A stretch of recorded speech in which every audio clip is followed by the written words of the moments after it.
कराची में शहरी की बेबसी ने लुटेरे का दिल मोम कर दिया। मोटरसाइकिल सवार लुटेरों ने शहरी को निर्गे में लिया। माल लुटता देखकर नौजवान गिड़गिड़ाने लगा। मजबूर की दास्तान सुनकर लुटेरे का दिल पिघल गया। न सिर्फ लूट मार का इरादा बदल दिया बल्कि लड़के को गले लगाकर तसल्ली भी दी। बस कर पगले, रुलाए का क्या। शहरी की मजबूरी ने लुटेरे का दिल मोम कर डाला। मकाम अल फलाह सोसाइटी कराची। वक्त सपहर 3:46। पार्सल डिलीवरी बॉय घर पर सामान देने आया था। घर वालों के इंतजार में था मगर उनसे पहले कोई और आ गया। मोटरसाइकिल सवार पैदल आके बढ़ा। देखते ही लड़के ने कांधे से बैग उतार दिया। खुद को बेबस देखकर गिड़गिड़ाने लगा।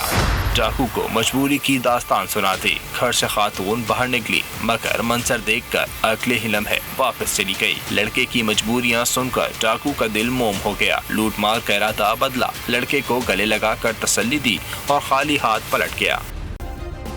सब्सक्राइब करें और बेल दबाएं ताकि कोई खबर रह न जाए।